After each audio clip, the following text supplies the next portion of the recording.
청년 여성의 눈으로 세상을 봅니다. 정용실의 뉴스 브런치 주간 똑똑똑.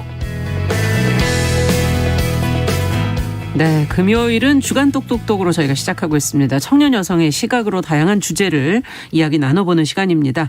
이 두 분이 계셔서 든든합니다. 개관올레 이진송 편집장 안녕하세요. 안녕하세요. 네, 청소년 페미니스트 네트워크 위티의 양지혜 활동가 안녕하세요. 네, 안녕하세요. 자, 앞서 잠깐 말씀을 드렸는데 최근에 경희대 중앙대에서 지금 대학 내 성평등 조직 기구 이게 사라지고 있다는 게 보도가 됐거든요. 어떤 상황에 현재 처해 있는지 양지 활동가께서 좀 얘기를 해주세요. 네, 총여학생회나 성평등 기구가 폐지되기 시작한 건 사실 2018년, 2019년도의 일인데요. 네. 당시에는 좀 학생 총투표로 총여학생회가 폐지되고 아주 학교 내부에서 이것에 대한 민주적인 토론이나 수기 과정이 없는 상태로 그냥 네. 다수결로 폐지가 된 사례가 굉장히 많았습니다. 그리고 최근에 폐지가 된 두 학교를 보면 경희대의 경우에는 이제 총학생회 차원에서 지금 페미니즘에 대한 백래시가 매우 강한 상황에서 총여학생회가 존립하기가 어렵다. 그리고 여성의제뿐만 아니라 포괄적 인권의제를 다룰 필요가 있다라고 얘기를 하면서 좀 총여학생회에 대한 좀 해산안을 제안을 하셨었고, 그래서 두 차례 정도 학생 공개간담회를 하면서 좀 여학생 투표를 통해서 총여 폐지를 좀 결정을 했습니다. 그래서 9월 23일에 총투표가 실시돼서 공식적으로 해산이 됐고, 총여를 대신하는 대안기구를 신설하겠다고는 얘기했지만 이게 워낙 중요한 작업이라 당장 청사진을 제시하기는 어렵다는 입장도 있어서 총여 폐지 이후에 어떻게 될 것인가 굉장히 지금 보고 있는 상황이네요. 네, 그런 상황이고요. 네. 중앙대학교의 경우에는 중앙대학교 확대 운영위에서 성평등위원회 폐지 안건이 가결됐는데 이 안건을 상정한 발의자들이 에브리타임이라는 익명 앱을 통해서 발의했다는 점, 그리고 이것을 논의하는 과정에서 폐지를 주장하는 사람들이 토론에 참여하지 않았다는 점이 굉장히 중요합니다. 그래서 과반이 발의하고 찬성했다는 이유만으로 이 투표를 통해서 이 성평등 기구가 폐지된 사례라서 더더욱이 좀 고민스러운 사례라고 할 수 있겠습니다. 네, 어쨌든 현재까지의 학교의 상황을 좀 짚어주셨는데 이게 이제 두 학교만의 문제가 아니고 전반적인 흐름이다. 지금 그렇게들 보고 있어요. 여성이 대학 내 소수자였던 시절에는 당연히 필요한 조직이었지만 이제는 뭐 없어도 되지 않겠느냐 하는 의견도 있고, 또 전방위적인 사회의 어떤 백래시 속에서 이런 흐름이 또 나타나는 거 아니냐. 그래서 절망스럽다. 이렇게 얘기하시는 분들도 계시고. 어떻게 보십니까? 정말 사라져야 되는 겁니까? 어떻게 보세요, 두 분은? 이순송 편집장께서 먼저 좀. 네, 일단 총여의 폐지 근거로 더 이상 여대생이 예전처럼 적지 않다, 대학 내 소수가 아니다라는 근거를 많이 드는데요. 이런 숫자 자체는 사실 평등과는 아무런 소용이 없습니다. 우리 사회의 성차별적 인식이나 젠더 감수성이 여전히 낮기 때문에 오히려 대학 내 여성의 수가 많다는 것은 이전보다 이런 성폭력 사례라던가 불평등 사례가 더 많이 누적될 수 있는 기반이라고도 할 수 있거든요. 예. 그래서 공학에 다니던 친구들 같은 경우에도 성폭력 문제가 발생을 했을 때 총여부터 찾던 기억이 저도 나는데요. 최근에 이런 소식들을 들으면서 이것은 이제 그 성적으로 평등하지 않은 조직 내에 있는 여학생들이 최소한으로 기댈 수 있는 안전턱이 없어진 게 아닐까라는 우려의 목소리가 많이 나오고 있습니다. 네, 평등은 숫자는 아니다. 네. 지금 그렇게 짚어주셨어요. 어떻게 보세요? 양지 활동가께서. 네, 저도 편집장님과 마찬가지로 대학 내 성평등이 아직 달성되지 않았고 2018년 미투 흐름 속에서 대학도 예외가 아니었다. 그렇죠. 학내 성폭력, 단톡방 성희롱 사건들 몇 년 새 수도 없이 고발이 됐는데 어떻게 이젠 충분히 평등하다고 말할 수 있나 이런 생각이 들기는 하고요. 또 한편으로는 이렇게 페미니즘 백래시가 있으면서 총여가 계속 제대로 된 역할을 하기 어려운 환경들이 있어 왔어요. 환경적으로. 네, 사실 성평등 기구들에서 월경용품 지원이나 성평등 도서관 운영 혹은 학생 대표자를 대상으로 한 성평등 교육 같은 굉장히 다양한 역할을 해왔는데 네. 이게 공식적인 예산이나 지원을 받거나 학교에서 의결권을 행사하기 어려운 구조에 있다 보니 오히려 학내 성평등 실천이 매우 어려운 환경이었고, 성평등위원회나 총여라는 것이 형식적으로든 실질적으로든 성평등에 대해 말할 수 있는 유일한 창구였다라고 저는 생각을 하고, 이런 창구가 없어졌을 때 우리는 어디에서 성에 대해서 논의하고 성평등을 합의할 수 있을까가 참 막연한 상황인 것 같습니다. 지금 환경적으로 총여를 지원해주지 않는 그런 분위기이기 때문에 할 수 있는 역할들이 점점 줄어들 수밖에 없는 그런 환경인 것이다라는 환경적인 부분도 지금 지적을 해주셨어요.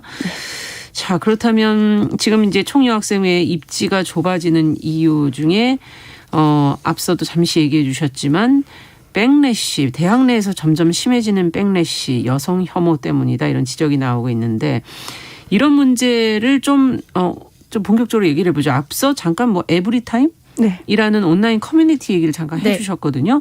이게 어떤 곳이고 여기서 뭐 어떻게 얘기가 오가고 있는 건지 두 분이 좀 실제적인 상황을 얘기를 해주세요. 네. 일단 에브리타임은 전국에 400개 대학을 지원하는 대학교 커뮤니티인데요. 시간표 서비스나 학교별 익명 커뮤니티 기능을 제공을 해서 학내 이슈를 온라인에서 접할 수 있는 쉽고 빠른 경로 중에 하나입니다. 네. 그곳이 이제 학생들의 여론을 확인할 수 있는 공간으로 여겨지기도 하는데요. 그러나 온라인 익명 사이트인 만큼 차별이나 혐오 발언이 필터 없이 게재가 되거나 소수의 의견이 여론으로 호도되는 경우가 굉장히 많습니다. 특히 이제 학내 커뮤니티다 보니까 에타에서 교내 페미니스트를 특정해서 괴롭히거나 총 여학생이나 성평등 기구에 대한 어떤 공격적인 발언을 일삼는 경우가 굉장히 많은데요. 이런 사이버 폭력이 좀 많이 행행하고 있다는 게 그 에브리타임의 문제라고 할 수 있어요. 그런데 이게 에브리타임 자체에서도 혐오 표현을 제재하지 않고 신고 누적으로 인한 자동 삭제 시스템 정도만 설정하는 방식을 통해서 이 안에서 건강하고 생산적인 토론은 사실 불가능하고 오히려 이러한 논쟁이나 소모적인 싸움에 지친 사람들은 거기에서 이제 떠나기 때문에 오히려 부정적인 의견들이 굉장히 과잉 대표화되는 그런 특징도 있습니다. 익명으로 되어 있군요. 네. 그런 것으로 인한 여러 가지 문제들이 좀 발생할 수 있다라는 지적을 해주셨고 어떻게 보세요, 양재열 변호사께서? 네.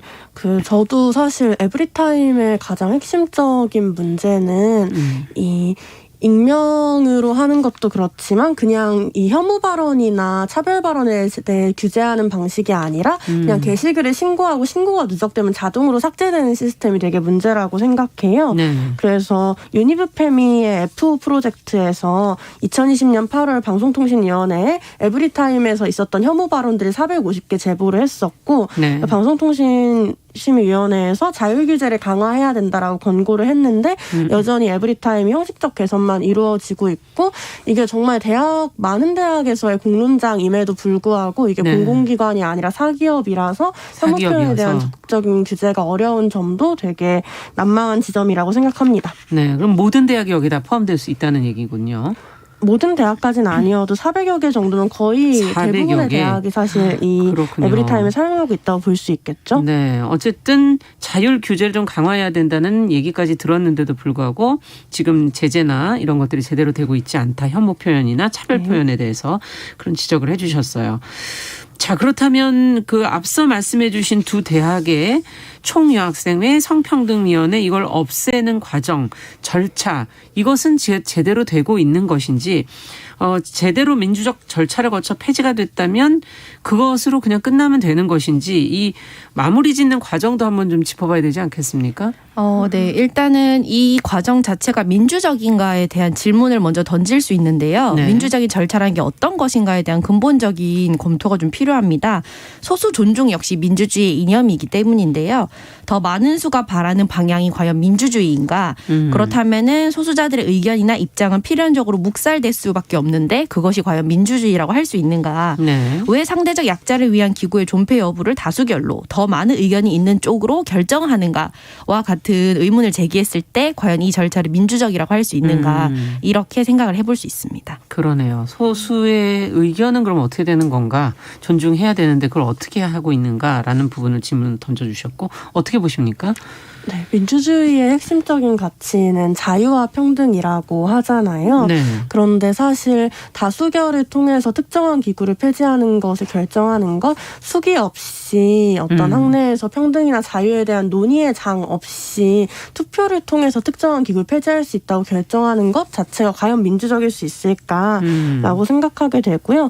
사실 우리 사회에서도 민주주의는 완성해 나가는 과정이잖아요. 그렇죠. 좀 청소년 참정권 운동을 통해서 참정권 투표권의 범위를 확대해 나간다거나 장애인이나 알바 노동자들이 실제로 투표에 참여하거나 정치에 참여할 수 있는 권한이나 권리들을 고민해 나가는 과정들이 우리에게 있는 것처럼 예. 이제 대학 내 민주주의 역시도 이 민주주의에 소외된 사람은 없는지, 이 민주주의에서 누가 말하지 못하고 있는지를 고민해 나가야 된다라고 저는 생각합니다. 네. 앞서 얘기해 주신 투표만이 아닌 수기의 과정 반드시 필요하다 지금 그런 지적도 지금 해 주신 건데요. 자, 그렇다면 총여학생회나 이 학내 성평등 기구의 존재 자체를 인식하지 못하거나 이들이 제대로 된 지금 역할을 하고 있지 않다 이렇게 지적하는 학생들도 있거든요. 이 총여학생회의 역할은 그럼 무엇이어야 하는지, 의미는 또 어디서 찾아야 되는지를 그리고 성평등, 대학 내 성평등은 그러면 앞으로는 어디서 논의가 되고 어디서 고민해야 될지 이것까지도 같이 한번 의견을 주셨으면 좋겠습니다. 어떤 분이 먼저 얘기해 주시겠어요? 중앙대학교에서는 이번에 총여를 폐지하는 과정에서 백래시와 억압이 너무 심해서 총여가 실제로 바로 서기 어렵다라고 이야기를 하셨어요. 저는 이렇게 여성주의 운동에 대한 탄압이 심해지고 성평등에 대한 논의 자체가 가로막히는 상황 자체가 분명히 나아져야 한다 생각하고, 그런데 그 방법이 총여를 폐지하는 방식인 게 아니라 오히려 동료 학생 기구들이 총여가 필요하다라는 것을 끊임없이 이야기하고 이런 페미니즘 운동의 동료들을 학생사회의 구성원으로서 존중해 나가야 한다고 생각합니다. 그래서 제 주변의 동료들은 좀 페미니스트라는 이유만으로 에브리타임이나 학교 공동체 안에서 소속감을 가지기 어렵고 위협감을 많이 느끼곤 하는데, 이런 점에서 페미니스트인 여성인 성소수자인 소수자인 많은 동료들이 두려움 없이 다닐 수 있는 학교 환경이 필요하다고 생각하고 대학 내 인권 헌장이나 혐오 규제나 이런 적극적인 제도적 장치들을 마련해 나가야 한다고 생각합니다. 네, 대안적인 기구는 필요 없다고 보십니까? 어떻게 만들어야 된다고 생각하세요? 이런 논의는 어디서 이루어져야 됩니까? 저는 대안적인 기구가 총학생회처럼